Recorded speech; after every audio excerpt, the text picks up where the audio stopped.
Hello students, how are you. तो कैसे हो सब।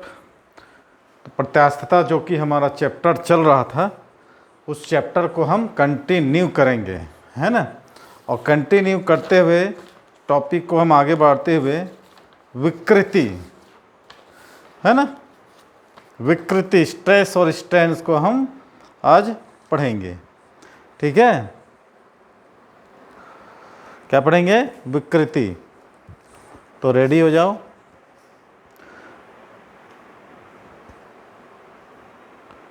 स्ट्रेन लिख लीजिए, स्ट्रेन।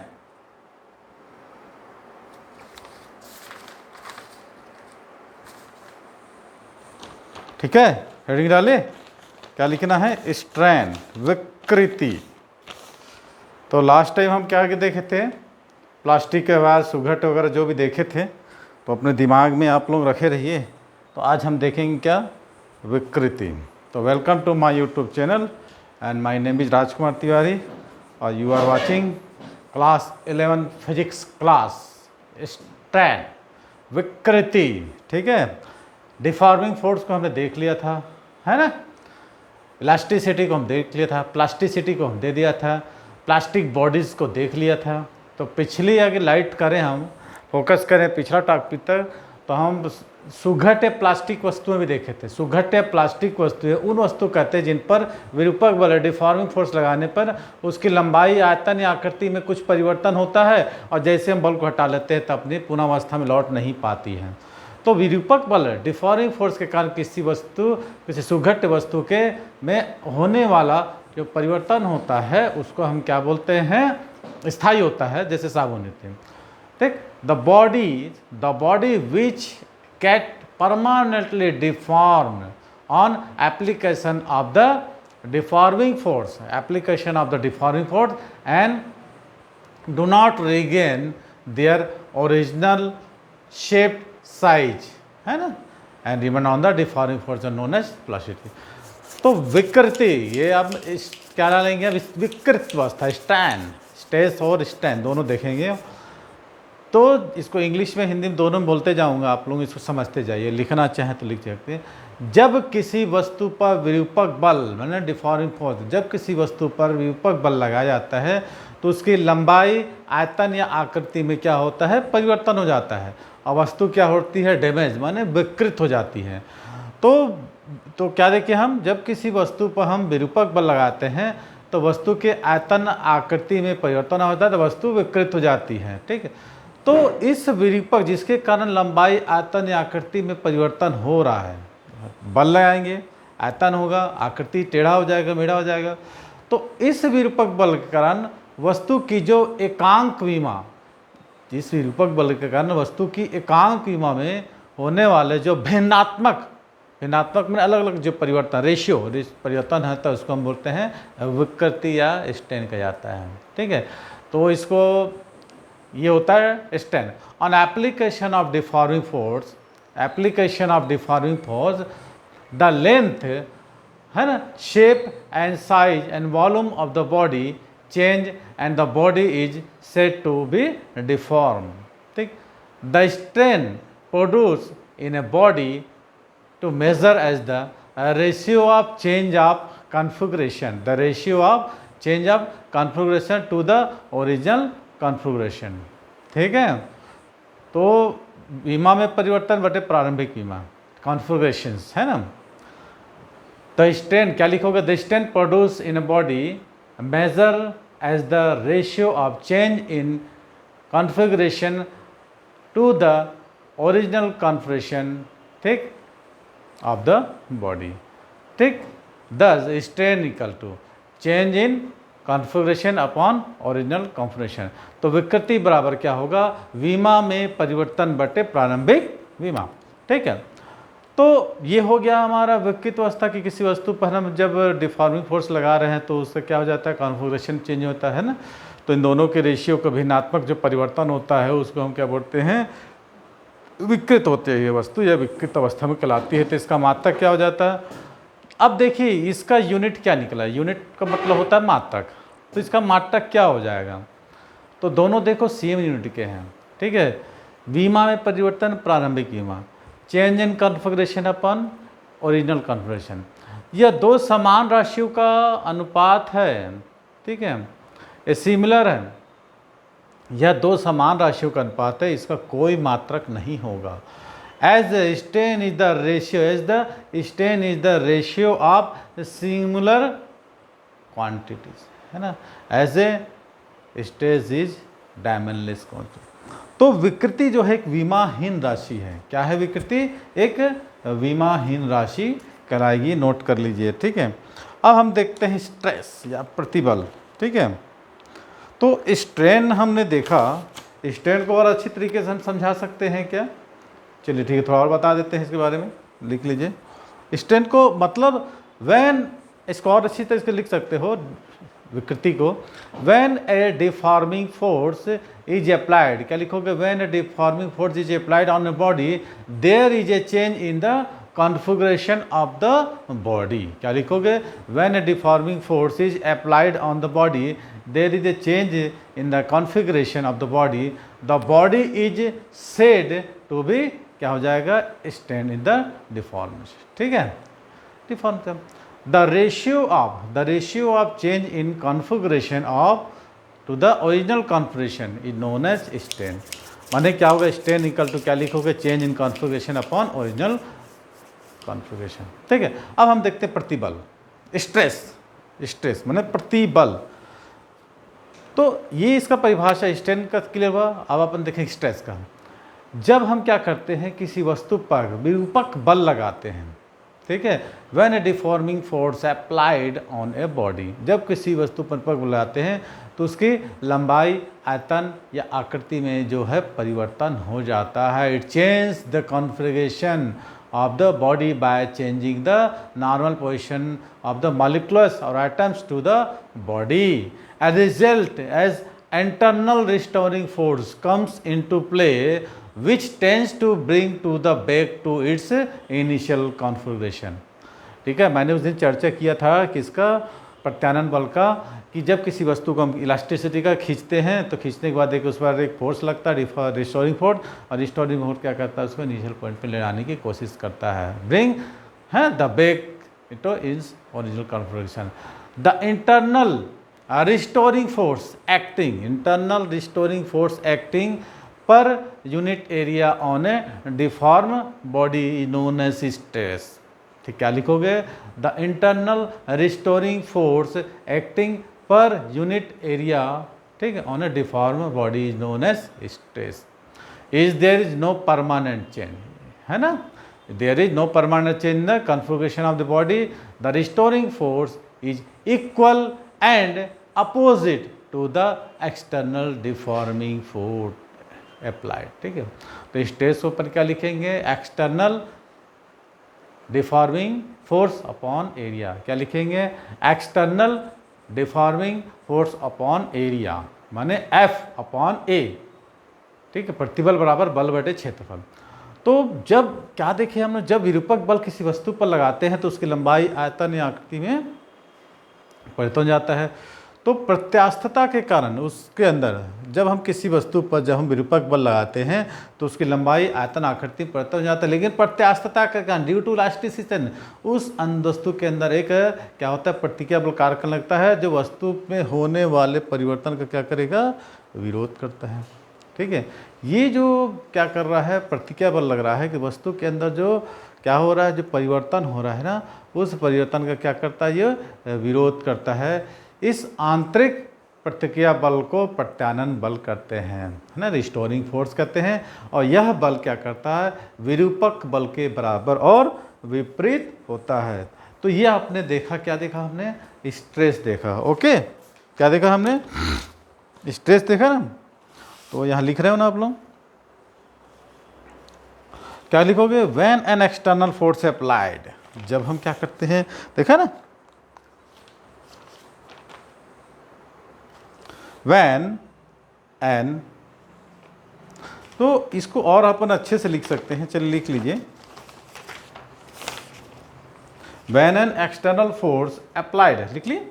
हाँ ठीक है, थोड़ा सा लिखते चलो, ऐसे ज़्यादा थ्योरी ज़्यादा है ये।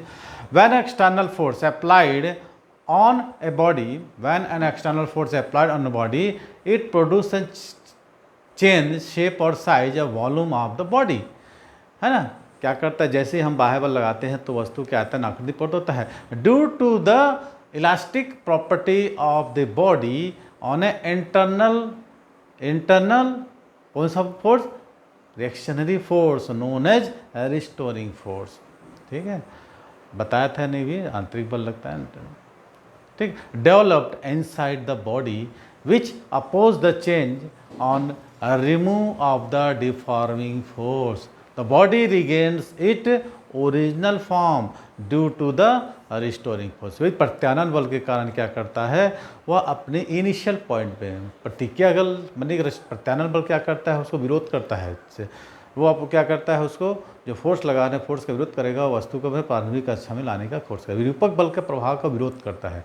कौन, प्रत्यानन बल। और प्रत्यानन बल का क्या काम है कि वस्तु को अपने इनिशियल पॉइंट में लाने की कोशिश करना, जिसको हम इलास्टिसिटी का नाम देंगे। इन इक्विलिब्रियम, है ना, in equilibrium the restoring force equal, है ना, क्या बोला मैं, in equilibrium the restoring force क्या होगा, इक्वल इन मैग्नीट्यूड, ठीक है, and opposite in direction, equal to magnitude but opposite in direction, ठीक है, to the deforming force.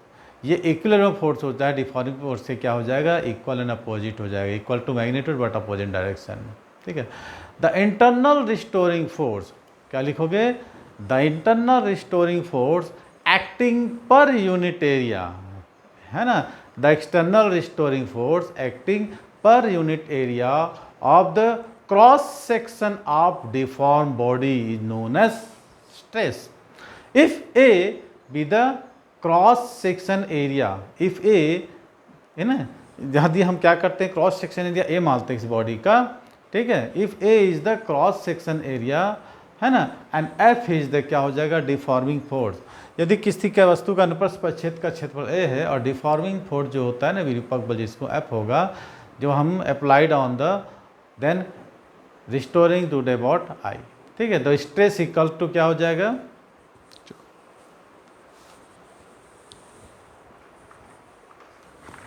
Stress equal to क्या हो जाएगा, स्ट्रेस इक्वल टू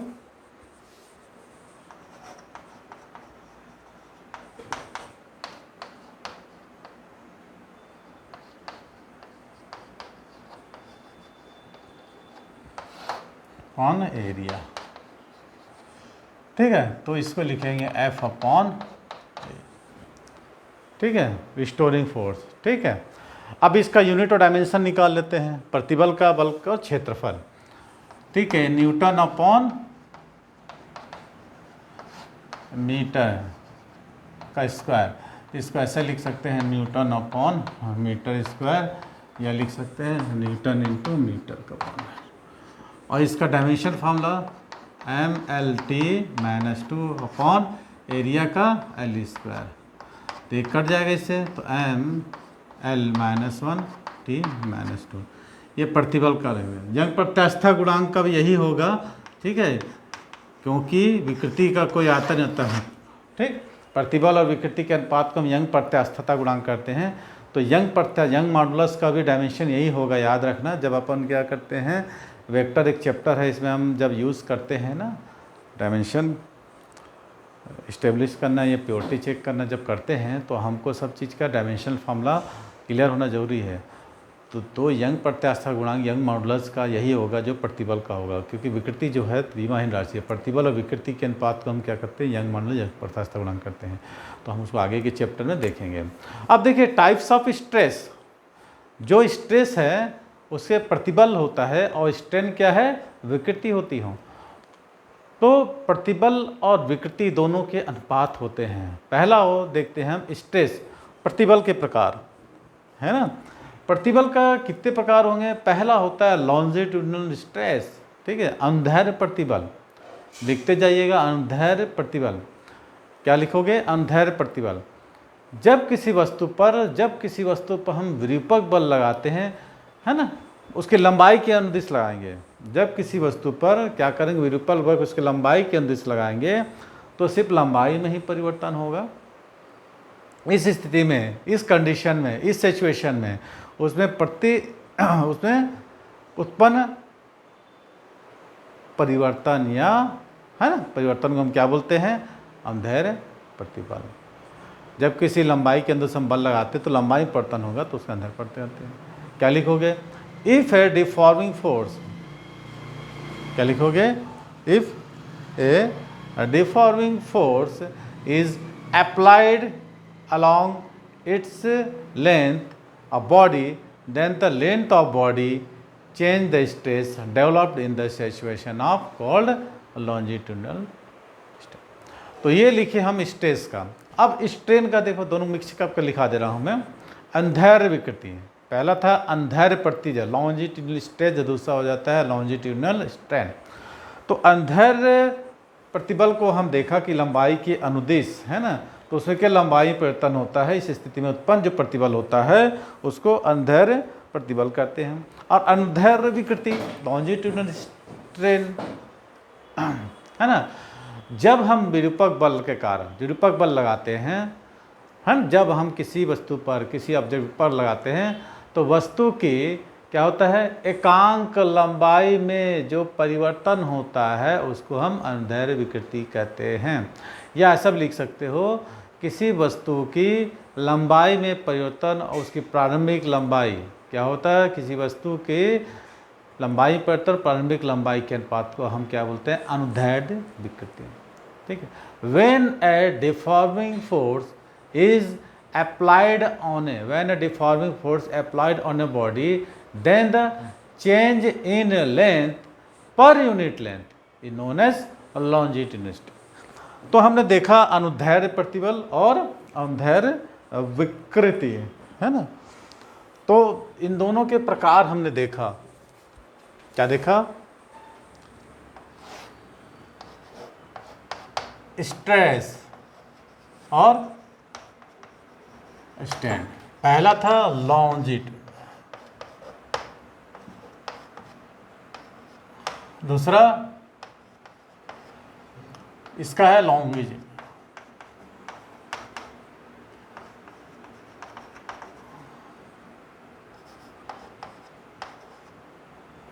ठीक है, दोनों का एक एक टाइप हमने देखा कि इसके प्रति एकांक लंबाई में, और दोनों में हम क्या कर रहे थे, फोर्स लगा रहे थे, इसकी लंबाई में क्या हो रहा था, अनुदिश लंबाई परिवर्तन होता है, और इसमें वस्तु की एकांक लंबाई में होने वाला, या इन दोनों के रेशियो को हम बोलते हैं अंधैर्य प्रतिबल या अंधैर्य विकृति।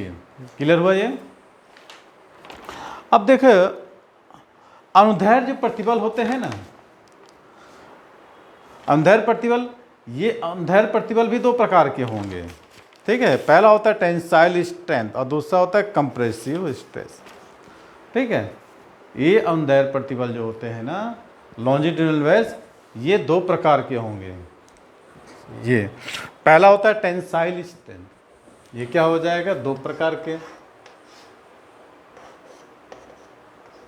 मैं TEN लिखता हूँ, टेंसाइल स्ट्रेस।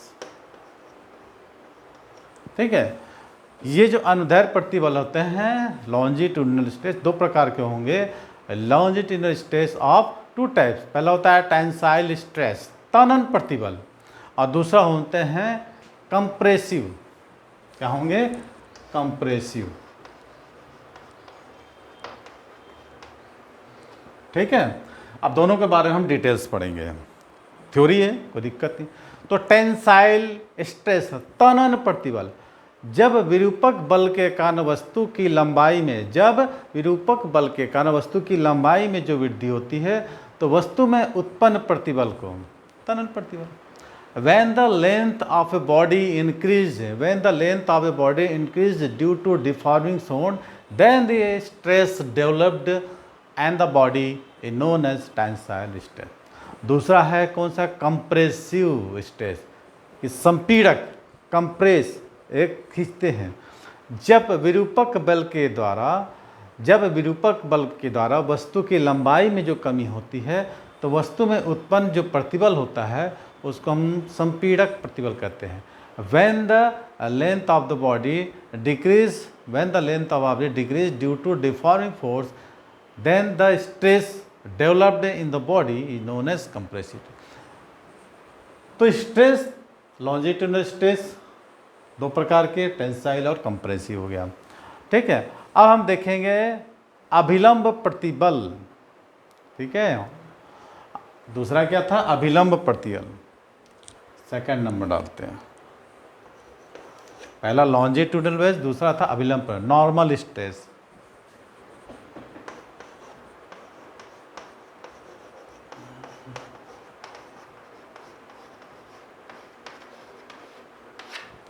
ठीक, अभिलंब जैसे नाम से है परपेंडिकुलर, अभिलंब प्रतिबल। जब विरूपक बल हम लगाते हैं परपेंडिकुलर हैं, जब किसी भी ऑब्जेक्ट में परपेंडिकुलर हम क्या करते हैं? डिफॉर्मिंग है। जब विरूपक बल किसी वस्तु के हम परपेंडिकुलर 90 डिग्री में लगाते हैं तो इसमें परिवर्तन होगा, लेकिन क्या होगा? सिर्फ आयतन में। ठीक है, जब किसी वस्तु पर लंबवत बल लगाया जाता है तो उसके आयतन में परिवर्तन होता है। तो इस कंडीशन में या इस स्थिति में, ऐसे सिचुएशन में जो कार्य करने वाला प्रतिबल होगा उसको हम बोलेंगे अभिलंब प्रतिबल। when deforming force is applied, when deforming force applied normally to surface of body, then volume, है ना, क्या लिखोगे? when deforming force applied normally of the body, the stress developed in the case in known normal. ठीक, the stress developed in this case and this stress is known as, क्या करेंगे? Normal stress. ठीक है, when a deforming force acts normally over an area of a body, then the internal restoring force is up per unit area of the body known normal stress. ठीक, definition. अब लिखते हैं अपरूपण प्रतिबल। ठीक है, इसको बोलते हैं शीयरिंग स्ट्रेस। नंबर 3 अपरूपण, शीयरिंग।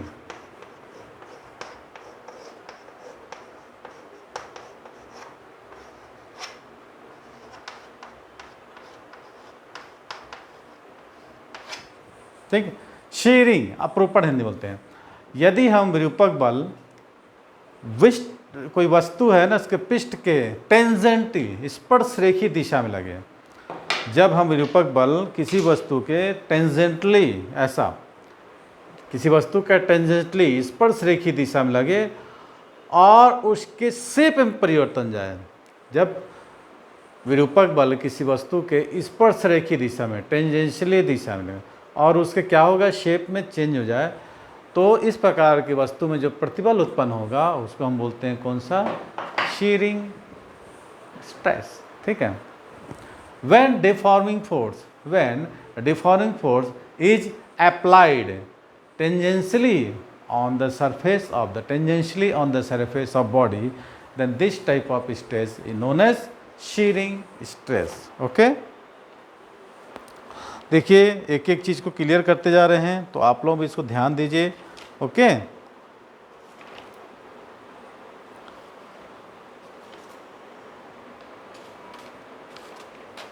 कोई डाउट?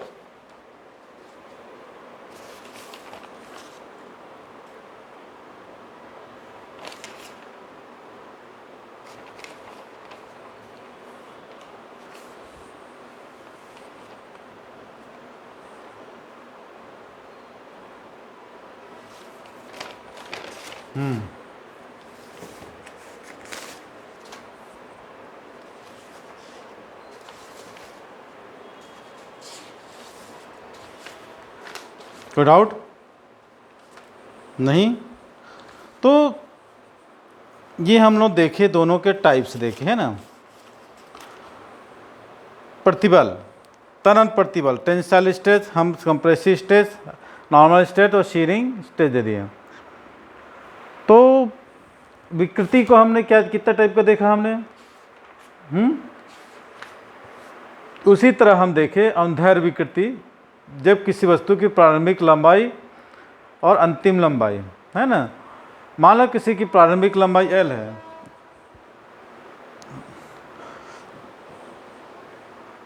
वो इसमें अपन कौन सा देखे? लॉन्जिट्यूडनल। मान लो किसी वस्तु की इनिशियल लेंथ, मान लो किसी वस्तु की इनिशियल लेंथ L और फाइनल लेंथ स्मॉल लेंथ। तो हम लॉन्जिट्यूडनल स्ट्रैंड को कैसे लिखेंगे? Small L upon capital change in length upon initial length. लंबाई में परिवर्तन और प्रारंभिक लंबाई के अनुपात को हम क्या बोलेंगे? उसकी लॉन्जिट्यूडनल स्ट्रैंड। विरूपक बल ग्रहण किसी वस्तु के एकांक लंबाई में जो परिवर्तन होता है उसको हम देख लिए, हम दैर्घ्य विकृति। अब आयतन में परिवर्तन है ना, तो वस्तु के आयतन में परिवर्तन दूसरा हो जाएगा वॉल्यूम स्ट्रेन।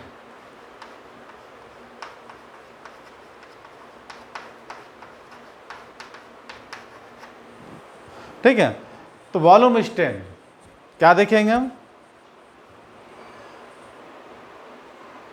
किसी वस्तु की लंबाई में परिवर्तन और प्रारंभिक लंबाई के अनुपात को हम क्या बोलते हैं? आयतन में परिवर्तन। तो आयतन विकृति का हम क्या देखेंगे? आयतन में परिवर्तन बटे प्रारंभिक परिवर्तन, change in volume upon initial volume. क्या लिखेंगे? Change in volume upon initial volume. Okay, तो इसको लिखते जाइए आप लोग।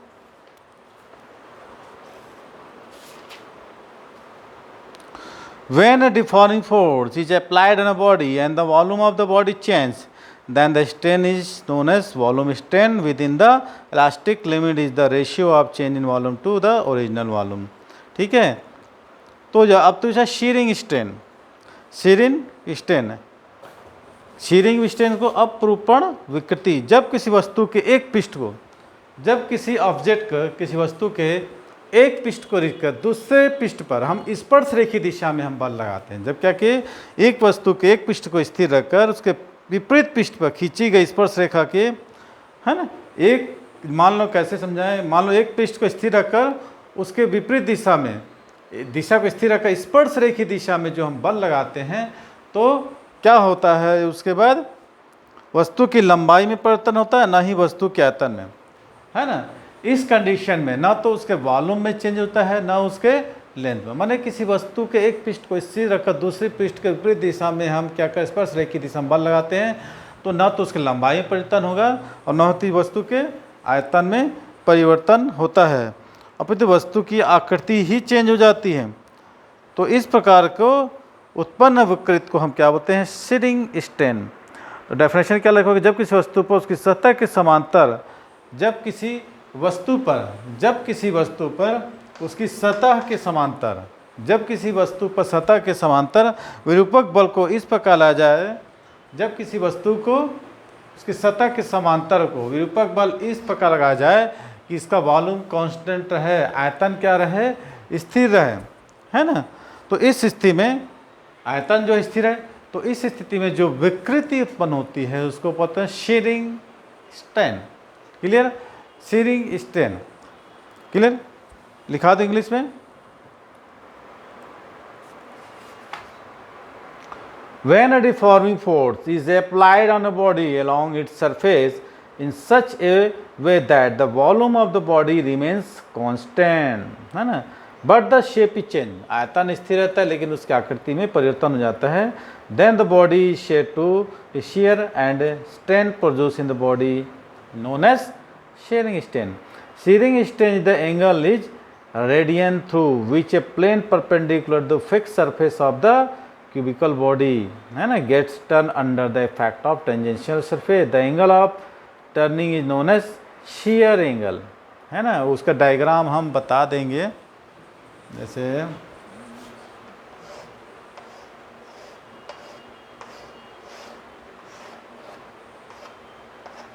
ये है ना।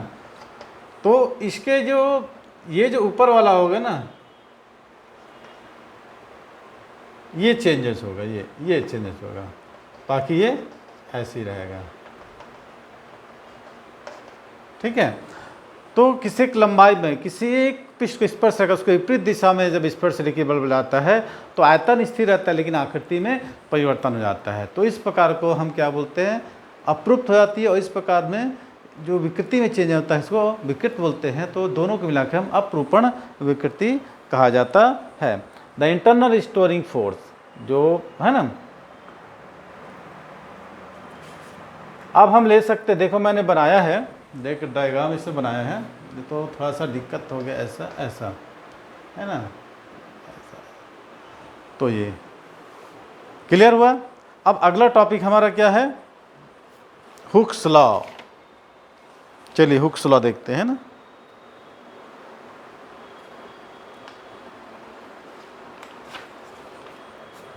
हेडिंग डालिए हुक्स लॉ।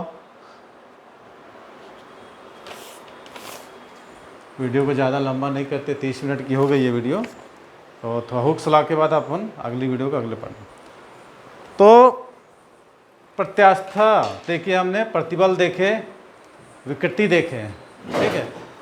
तो रॉबर्ट हुक ने, जो कि 1635 में पैदा हुए थे और 1703 में इनका देहावसान हुआ था, है ना। वैज्ञानिक रॉबर्ट 1635 से 1703 तक इनका जीवन काल रहा।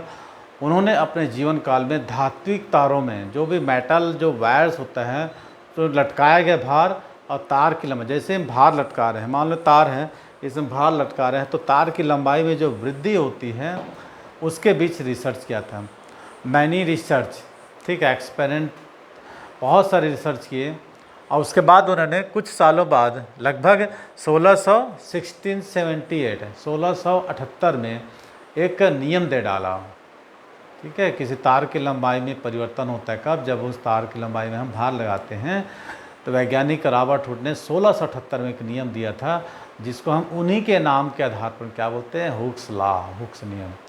उसने क्या नियम दिया था कि प्रत्यास्थता की सीमा के अंतर्गत, लिमिट ऑफ, प्रत्यास्थता की सीमा के बाहर, प्रत्यास्थता की सीमित होती, बताया ना कि सीमा के अंदर हम क्या होती वस्तु पूर्वावस्था, सीमा के बाहर वस्तु क्या होती, स्थायी रूप से विकृत जाती, कभी वापस लौट कर नहीं आती। तो प्रत्यास्थता की सीमा के अंतर्गत किसी तार में होने वाला विस्तार, ठीक है, प्रत्यास्थता की सीमा के अंतर्गत किसी तार में होने वाला विस्तार, एक्सटेंड, उस तार पर लगाए गए भार लोड के क्या होता है, प्रोपोर्शनली होता है, अनुक्रमानुपाती है, ठीक है। ये इन्होंने एक्सपेरिमेंट किया और कुछ सालों बाद फिर से उन्होंने एक्सपेरिमेंट किया और यह जाना कि इन्होंने अभी तक दिया था तार में, अभी स्टेटमेंट क्या था कि धात्विक तार में जो भार लटका रहे हैं तो लंबाई वृद्धि हो रही है। लेकिन उसके बाद और रिसर्च आगे बढ़ाया और ये पाया कि केवल तार का एक्सटेंडेशन या विस्तार का लागू नहीं होता है, अपितु अधिकतर यह हर प्रकार के विरूपण जो होता है ना, तो संपीड़न, ऐंठन, ट्विस्टिंग, बेंडिंग आदि के लिए भी क्या कल फॉलो करता, लागू होता है। तो हुक ने अपने नियम में क्या किया है, करेक्शन किया, संशोधन किया। तो संशोधन के बाद उन्होंने नया नियम दिया, क्या हुआ, प्रत्यास्थता की सीमा के अंतर्गत प्रतिकल विकृति के क्या होता है, समानुपाती अनुक्रमण। तो प्रतिबल समानुपाती विकृति, क्या लिखोगे, प्रतिबल समानुपाती, हिंदी में, इंग्लिश में लिख देना, ठीक है। स्ट्रेस, स्ट्रेन, ठीक है। तो stress equal to E into strain, तो स्ट्रेस कौन, स्ट्रेन इक्वल टू ई। इन्होंने एक नियम दे डाला कि प्रत्यास्थता की सीमा के अंतर्गत प्रतिबल विकृति के समानुपाती होता है, ठीक है। तो from the experiment study made by the Hooke's in connection with the expansion produced by the wire and the load, ठीक है, applied, he formulated a law known as Hooke's law. Hooke's law states that the extension produced by the wire is directly proportional to the load applied, ठीक, within elastic limit extension is the directly proportional to the load applied, ठीक है। Later on it, मैंने वही बताया तो उसको English में लिख देते हैं। लेटर ऑन इट क्या हुआ, फाउंड दैट, उन्होंने देखा the law is applicable to all types of deformation, ठीक, हर विकृत वस्तु के लिए, all types of deformation such as compression, ठीक है, bending, twisting and so on, and this a modify formula known as Hooke's formula, ठीक है। गिवन क्या था, स्टेटस बनाते हैं, within the elastic limit, within elastic limit the stress developed है ना directly proportion to the strain produce in a body. तो stress is the direct proportion to strain, तो stress equal to a constant होगा strain के बराबर। तो the ratio of stress and strain is known as E, where E is the constant and known as the modulus of elasticity, क्या बोलते हैं, प्रत्यास्थता गुणांक, modulus of elasticity of the, क्या बोलते हैं, ये ई क्या है, कांस्टेंट है, जिसको मॉडुलस ऑफ इलास्टिसिटी बोलते हैं, मेंटेन ऑफ द बॉडी। तो ये हमने देखा कौन सा, हुक का नियम 1678 में उन्होंने दिया था। यहाँ जी ये क्या होगा, एक आनुपातिक नियतांक होगा। इस आनुपातिक नियतांक यहाँ किया है ई, किसका किसका अनुपात है, स्ट्रेस अपॉन प्रतिबल और विकृति का अनुपात है। तो ई क्या है, एक आनुपातिक नियतांक होगा, जिसे हम क्या बोलते हैं, प्रत्यास्थता गुणांक करते ही बराबर प्रतिबल बटे विकृति हो गया।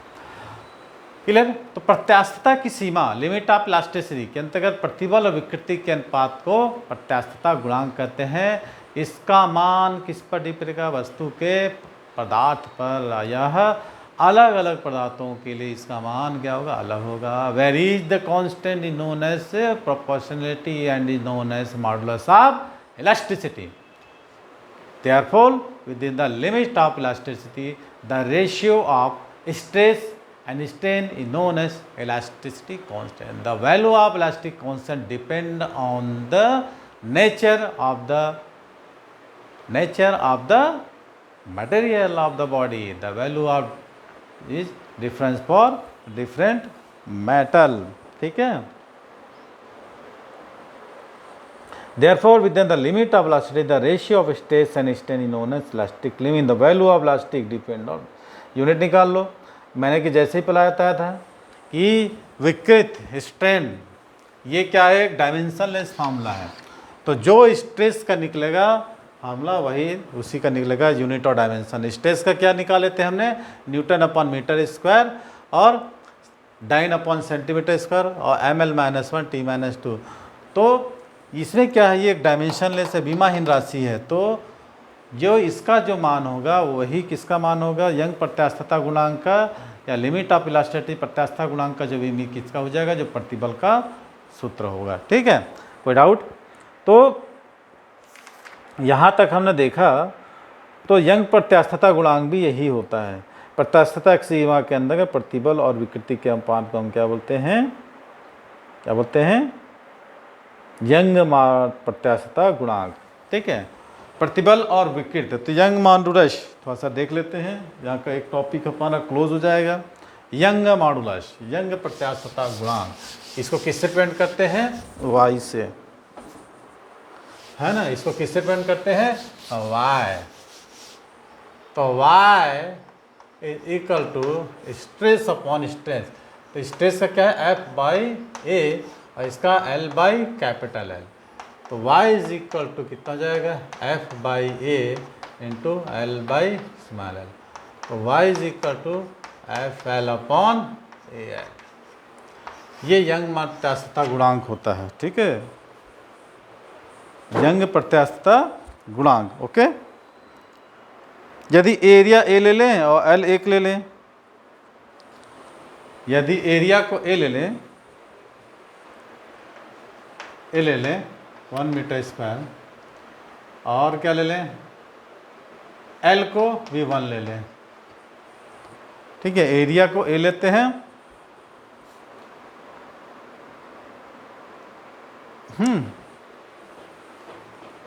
अरे इसको हम L ले लेते हैं मीटर। तो y इज इक्वल टू क्या हो जाएगा, y L upon 1 into L cut जाएगा। तो ये y इक्वल टू कितना हो जाएगा, F के बराबर हो जाएगा, ठीक है। ये जो इसका जो इनिशियल लेंथ था फाइनल लेंथ के बराबर हो जाएगा और एरिया 1 हो जाएगा। तो हमको जो यंग प्रत्यास्थता गुणांक उस पर लगाए गए बल के बराबर हो जाता है। किसी पदार्थ का यंग प्रत्यास्थता गुणांक का आंकिक मान किसी पदार्थ के यंग प्रत्यास्थता गुणांक का आंकिक मान उसका लगाए गए बल के बराबर तब होता है जब उसकी प्रारंभिक लंबाई अंतिम लंबाई के बराबर होता है, उसका क्षेत्रफल 1 मीटर वर्ग के बराबर हो जाएगा। ठीक है, यूनिट वही लिखेगा। तो therefore Young's modulus of the material of a body is the numerically equal to the deforming force required to double the length of the wire of unit area of cross section, this changing with the limit of elasticity. This is the theoretical definition of Young modulus, because practically the deforming force applied double to the wire with exceed by the limit of elasticity. ठीक है,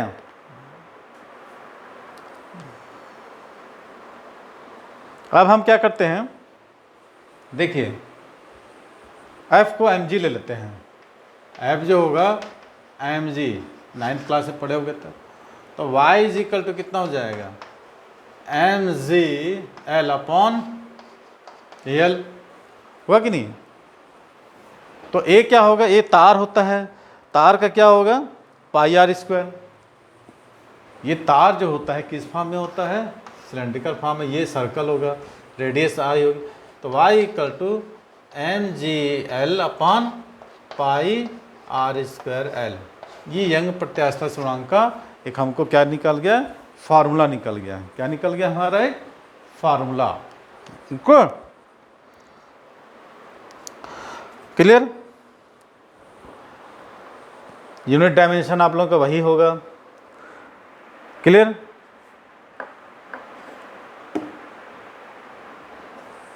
तो अब हम देखेंगे, क्या देखेंगे next topic में, प्रतिबल विकृति ग्राफ। ठीक है, या फिर हम देख सकते हैं stress strain graph, bulk modulus of rigidity, है ना, और टाइप्स ऑफ, उसके बाद प्रत्यास्थता गुणांक के प्रकार देखेंगे। ठीक है,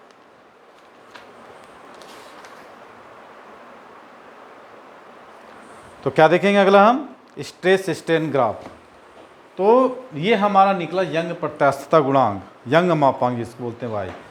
तो आज की वीडियो थोड़ी सी लंबी जरूर हो गई, लेकिन इसमें काफ़ी चीज़ों को मैंने डिटेल किया है, थोड़ी थोड़ी चीज़ों को बताते हुए डिटेल्स हो ही जाता है।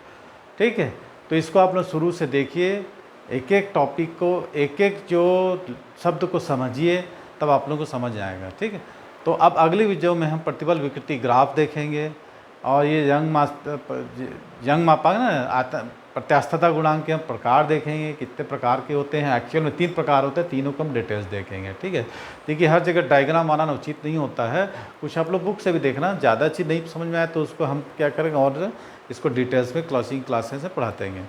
बाकी मैंने कोशिश किया है कि जितने भी हो उसको गहराई से बताने की कोशिश कर रहा हूँ मैं, फिर भी कुछ ना समझ में आए तो कमेंट लिखिए। तो आज की वीडियो को यहीं समाप्त करते हैं, मिलते हैं अगली वीडियो में, तब तक के लिए गुड डे।